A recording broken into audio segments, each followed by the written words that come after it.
So this is the centralization and decentralization students. Now, after this, a quick look at a very important aspect of the what you call is organizing is the departmentation. Students, departmentation is a process of grouping individuals, or you can say it is the process of grouping the individual jobs into departmentation. How this departmentation is done? It is very simple proposition.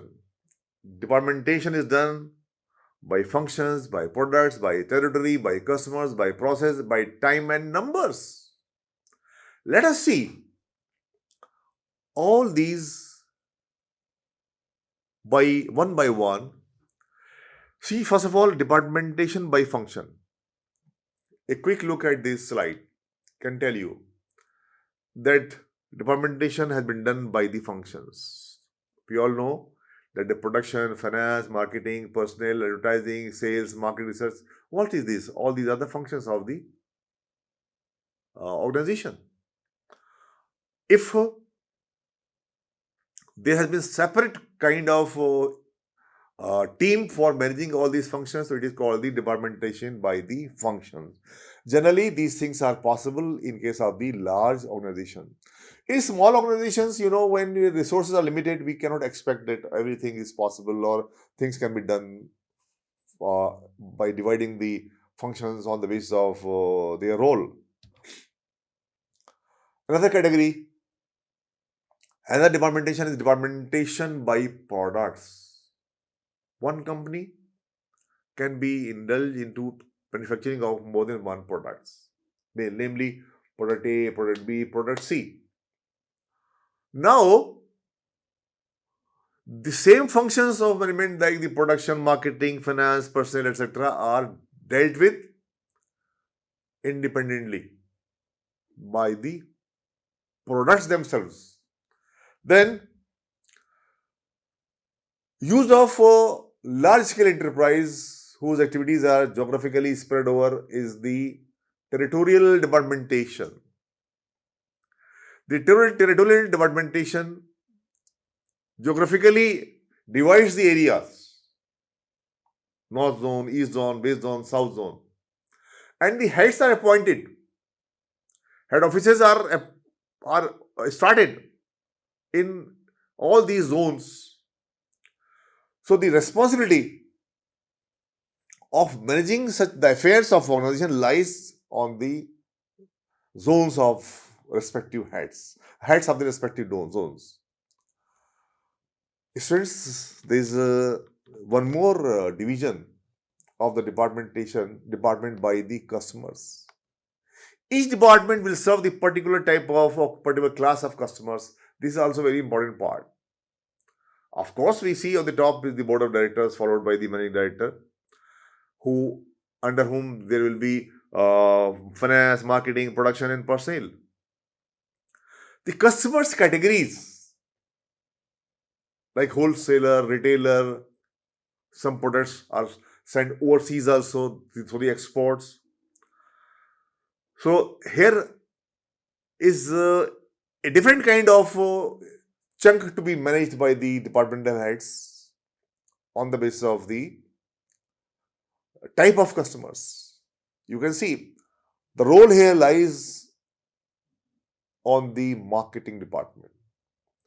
Marketing will be responsible for wholesale, exports, and also the retail sale of the product. This is called departmentation by the customers, that what kind of customers are there according to which these sales are made. Students, departmentation is done by process and equipments also. The activities are grouped according to process or equipment in organizations, and it is generally used in manufacturing industries, where we find that it leads to specialization, there is no confusion, and there is also proper utilization of manpower and machinery engaged in proper way. That is why it is called the departmentation by process. Different kinds of processes of production are involved. Products, by and large, passes through different processes of manufacturing. Obviously, specialization is possible and things can become easily understandable. Take the case of a textile mill. In textile mill, there are different processes of production. For example, spinning, weaving, bleaching, dyeing, finishing. Five, five processes are involved before a product comes as a finished product in our hands as a cloth that we wear. Here, what we see? We see here that there is each process. For example, spinning. Spinning is one job. Weaving is another job. Spinning, weaving, finishing, dyeing, all processes are there. For each job, for each process, there are specialists. So there is no confusion. A person who is weaving the clothes may not perform the task of finishing or what you call spinning. So depending upon that, so what happens in such kind of situations, the manpower and the machines are engaged in a proper way, and there is a proper utilization. Last, students. Last category is the time and number departmentation. In case of time and number, what happens? The activities or the groups are divided on the basis of time. For example, in the recent years, the call centers or any factory. In factories, always there has been the shift system. All workers do not work in same shift. Depending upon the working hours, for example, a factory works for 24 hours, so there will be 3 shifts. So, in call centers also, work is done in such a way that time allocation is done on the basis of the time. Departmentation is done on the basis of time. And number also, the activities or group on the basis of performance by certain number of persons is also a kind of departmentation. Well, friends, this was a detailed idea about the basic aspects. You can have a quick look at what we discussed today. We have seen today some important aspects of the organizing process. That is the theory of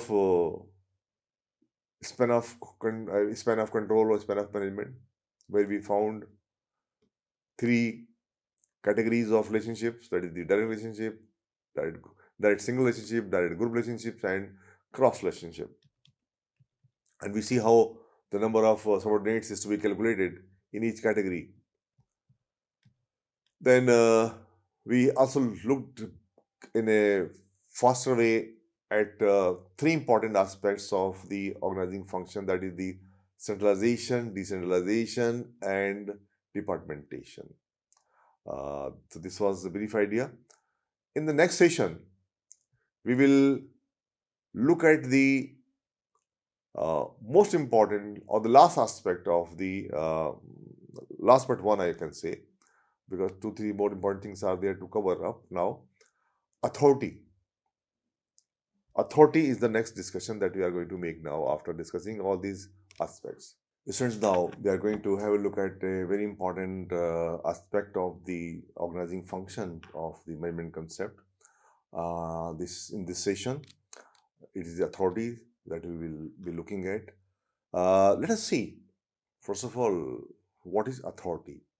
Authority is that form of power which is legalized and legitimized. Authority is a form of power that is a statute giving power, for example, to a minister.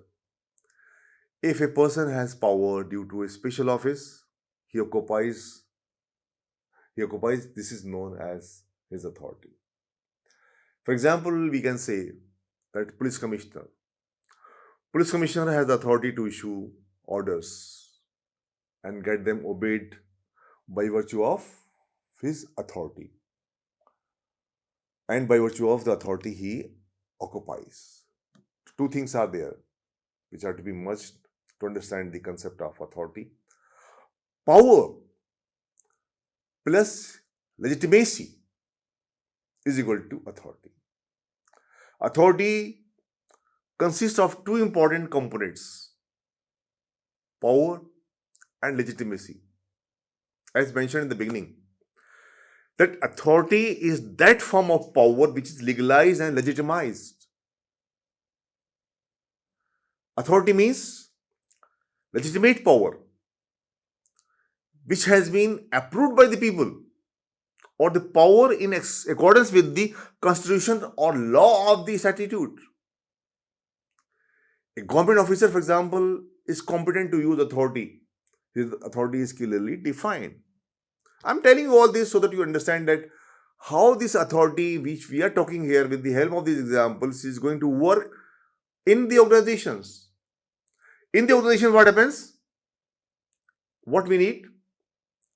Basically, it is the right to make decisions with respect to work assignments and to require subordinates to perform assigned tasks in accordance with the decision made is the authority.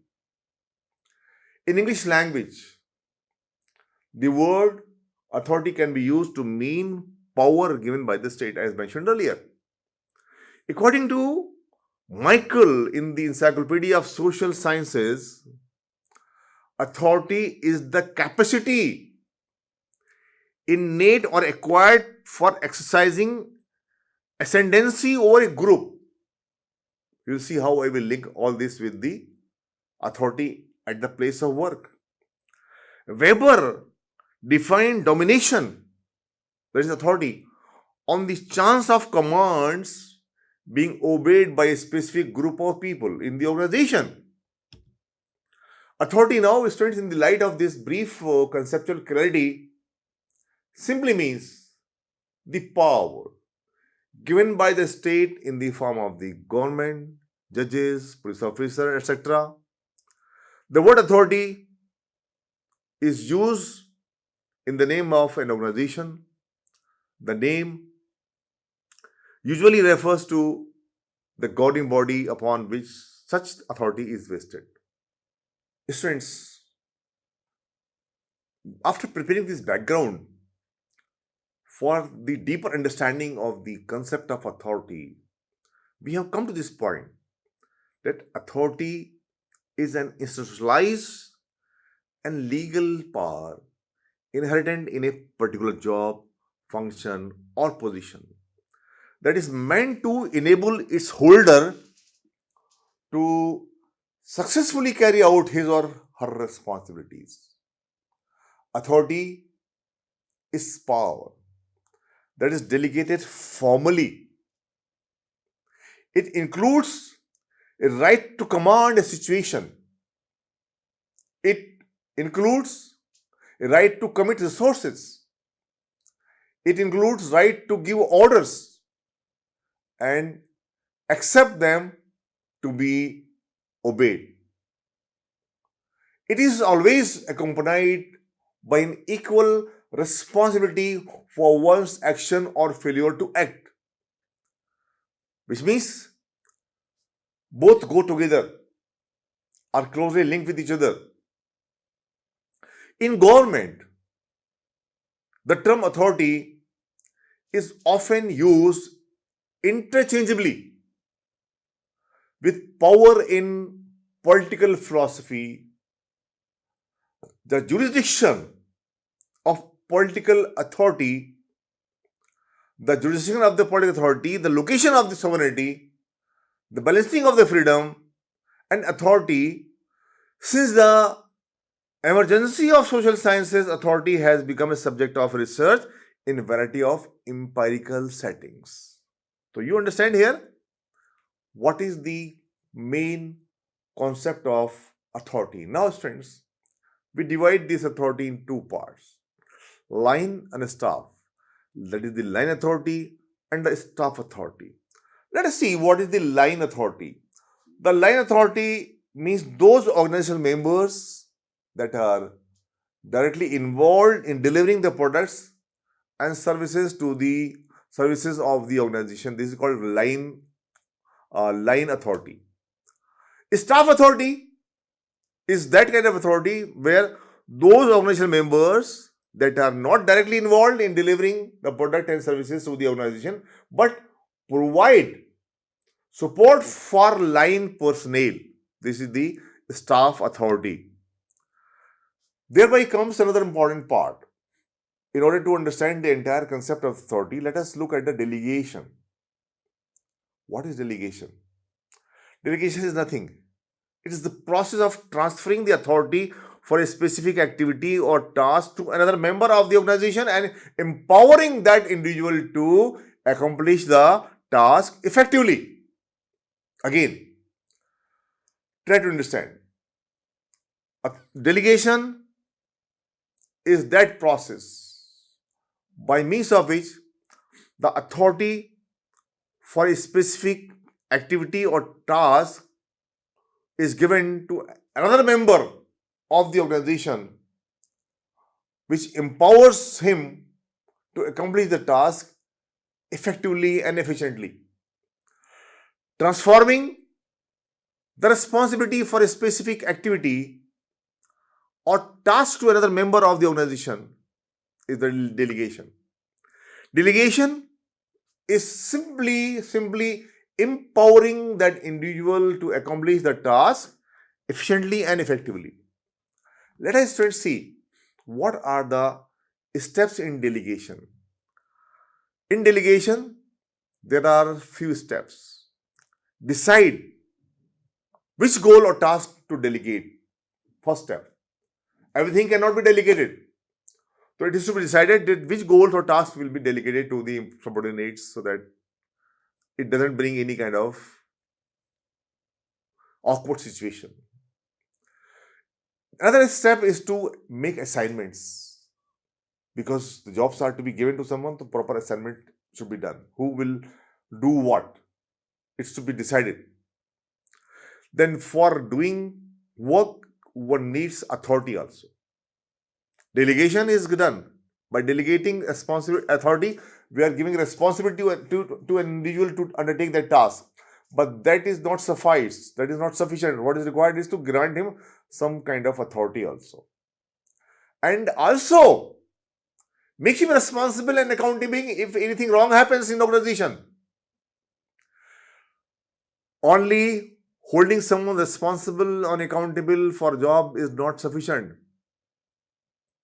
A proper monitoring is also one of the important steps in the delegation. A look at what is being done is also very important. It's a very important aspect to take into consideration. It cannot be ignored at all.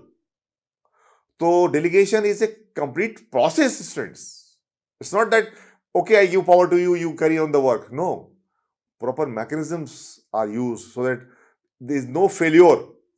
The organizations are the institutions which require that there are no chances of mismanagement, there are no chances of failure. This decided. Students, now we should see what are the benefits of delegation. When delegation is done, people say that it is a good exercise because you are dividing your work. The most important benefit of the delegation is empowerment. In this era, we talk of empowerment. Why not empowerment at the place of work? This will help in better decision making. Two minds are always better than one. So obviously, better decision making will be possible, and it will provide an opportunity for the development of analytical and problem solving skills of the subordinates. And managers can magnify their accomplishments in a more systematic way, in a more particular way, and the results will be worth seeing. The goals of organization will be achieved if proper delegation of authority is done and the benefits are availed from that kind of delegation. Students, there are some barriers to delegation also. What are the barriers of delegation is very important part of discussion. Managers and subordinates are two important parties between whom the delegation of authority moves. Managers experience dual accountability. People say this. I will explain how this dual accountability, and also the managers may refrain to delegate because they are insecure about their value to the organization. Managers simply lack confidence in the abilities of their subordinates is another barrier to delegation of authority. And subordinates also, it is from the side of subordinates who are reluctant to accept delegation. They say that okay, we are managing, so why should we take extra load? But from the manager side, the most problems which arise in the way of delegation, effective delegation, is the role of the managers, who actually by and large do not want to share their power with anyone, because they feel that their value will become less in the organization. Sometimes they don't feel that others are competent enough to handle the situation in the systematic way, and they feel that the subordinates may not be able to perform that task as efficiently as their own can do this. Anyhow, so pros and cons of everything are there.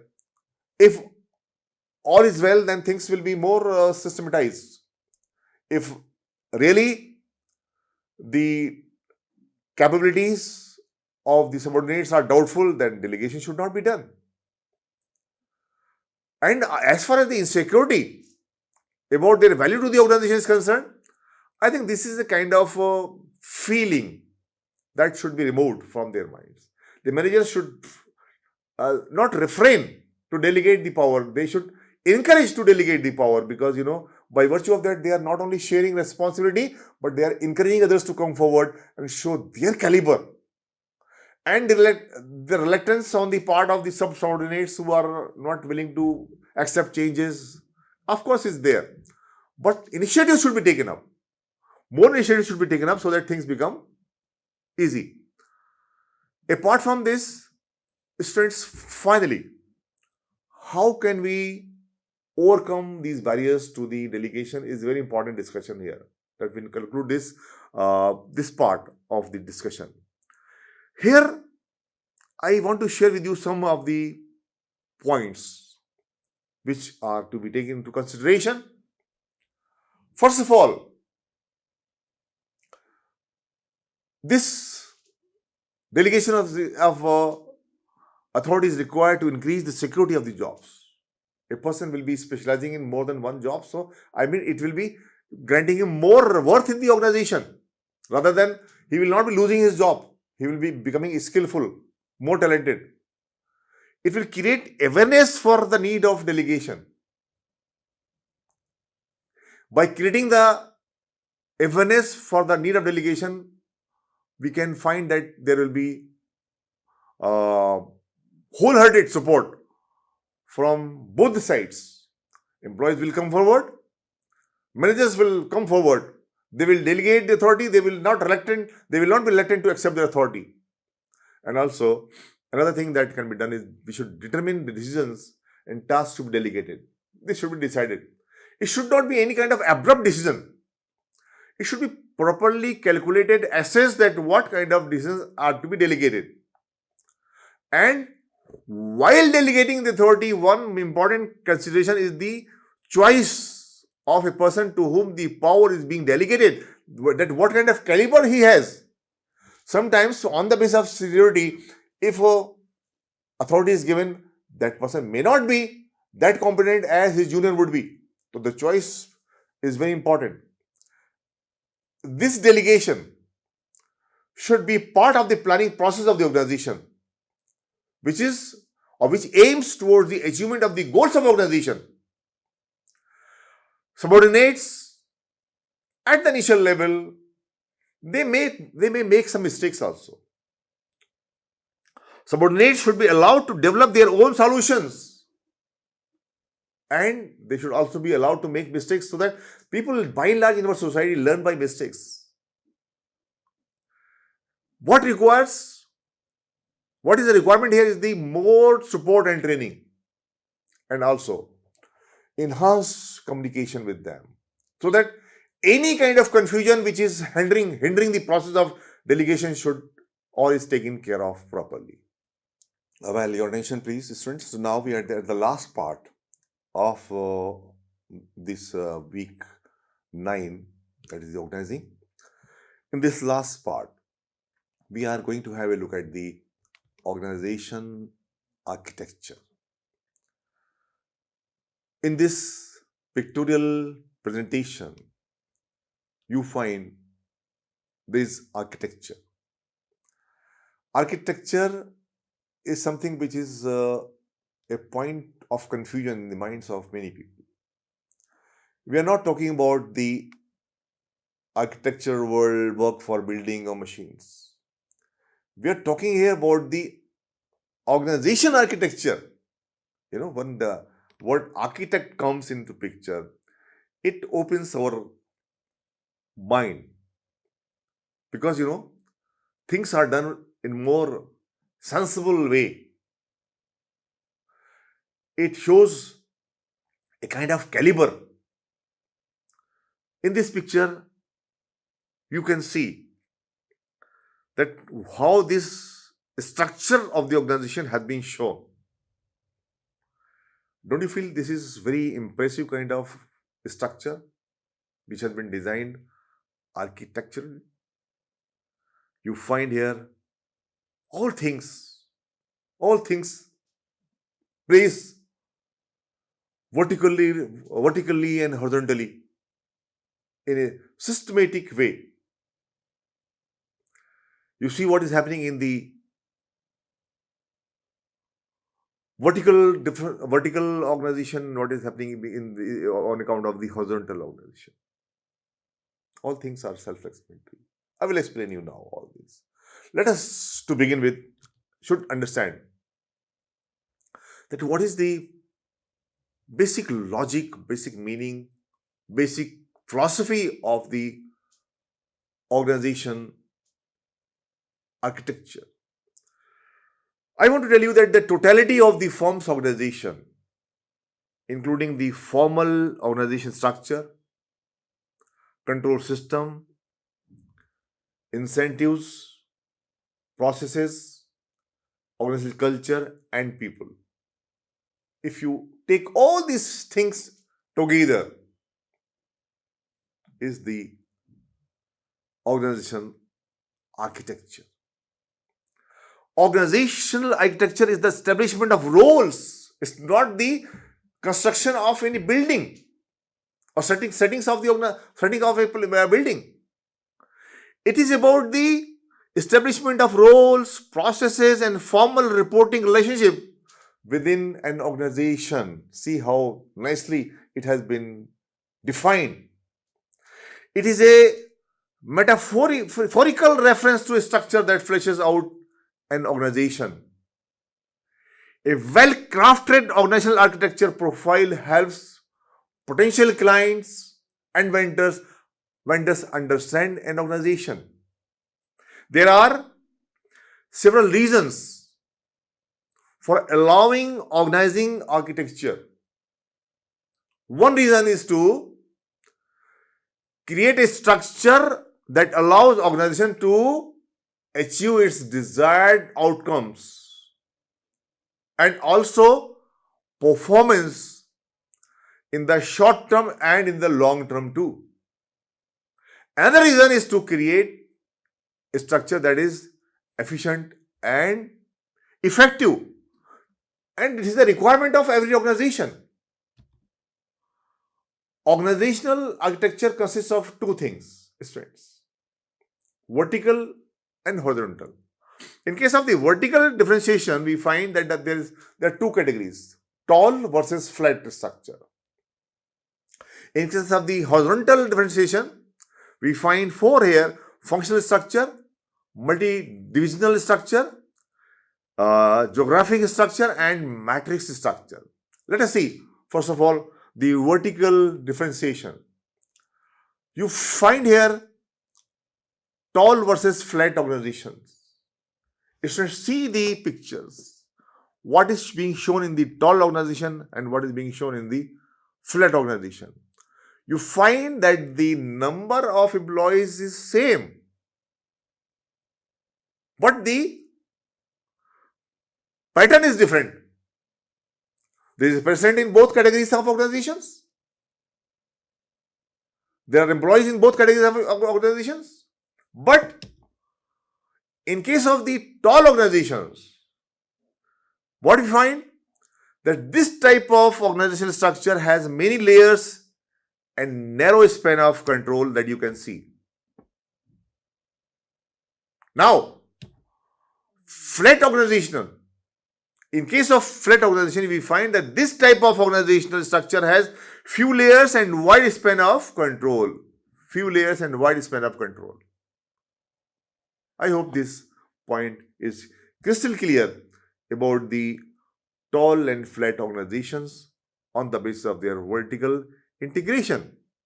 Now, we should also see one more thing about establishing relationships, establishing the reporting relationships in the flat and as well as tall organizations. If we look at the tall organizations, we find that tall organizations are more expensive because of the number of managers involved. They foster more communication problems because of the number of people through whom information must pass. On the contrary, in case of the flat organizations, we find that these organizations lead to the higher level of employee morale and productivity. This organization creates more administrative responsibility for the managers, relatively few managers, and it creates more supervisory responsibility for managers due to wider span of control. So these are the relationships between the tall versus the flat organization students. Now, we look at the other side. The organization is architecture from the horizontal point of view. The horizontal differentiation is shown in this picture. First one is the functional structure, where we find general manager heading the production department, finance department, marketing department, and HR department. And this structure is created based on the various functions of the organization. This is called the functional structure. It is a category of the horizontal differentiation. The multi-division structure is different. Here we find multiple divisions are created in a related industry. General manager, of course, is on the top. And in case of the multi-divisional structure, we find division 1, division 2, division 3, division 4, etc. Then comes the division or M form, multi-divisional design. An organizational arrangement based on multiple businesses in related areas operating within a larger organizational framework, following a strategy of related diversification. Activities are decentralized down to the divisional level. Others are centralized at the corporate level. The largest advantage of M form design are the opportunities for coordination and sharing of resources. Third, geographic structure, in which the departments are created based on geographic regions. All the activities in one geographic region is categorized into one unit. You can see central region, eastern region, western region, southern region, etc. It's simple to understand. It is called the horizontal differentiation. Last, students, is the matrix organization. It is a new kind of phenomena where you find that CEO is on the top, to whom Vice President Engineering, Vice President Production, Vice President Finance, and Vice President Marketing are reporting. Project Manager A, Project Manager B, Project Manager C are there, under whom different categories of employees are working. It is a kind of matrix system where the division is being done. Students, a brief idea about the advantages and disadvantages of the matrix structure is very much important here. Quickly, I sum up. The advantages of the matrix structure consist of that it enhances organizational flexibility. Team members have the opportunity to learn new skills.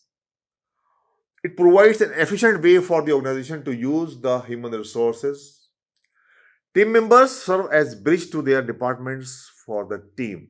This is the positive side of the matrix structure. The other side, which consists of the disadvantages part, people say employees are uncertain about reporting relationship. This is one of the drawbacks of the matrix structure. The dynamics of group behavior may lead to slower decision making, one person domination, compromised decisions, or loss of focus is there in case of the matrix structure, and many times may be required for coordinating task related activities. So, students, the main purpose of architecture is to improve human life. It can be done simply by crafting functional and aesthetically pleasing spaces in the organization. It can be done by creating timeless, free, joyful spaces for all activities in the life. And it can be done by creating a way of life for those who live, work, or meet in it. It is about shaping our physical environment. It is about creating a sense of identity and place in organization. It is about improving our quality of life in organization. And it is about supporting economic development. Architecture or architects consider factors such as environment sustainability, cultural significance, and social impact when designing. Last is, friends, the rationale of the organizing structure is to create a structure that allows the organization to achieve its goals. This structure should be efficient, effective, and flexible to adapt to changes. The structure should be aligned with the organization's culture and values at the same time. I want to tell you about some benefits of the organizing architecture. It can help to improve communication and coordination between the different parts of organization. It can also help to clarify the roles and responsibilities, which can lead to increased accountability in organization. It can also help to create a more efficient and effective workflow. It can help to improve decision making. And finally, it can help to create a more flexible and adaptable organization. The choice of the organization's architecture is a very critical decision that can have a major impact on the success of the organization's students.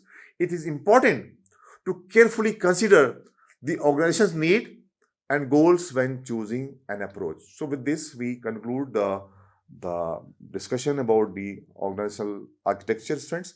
With this, we now conclude our 9th week discussion about the organizing, which was one of the important functions of management. Thank you very much.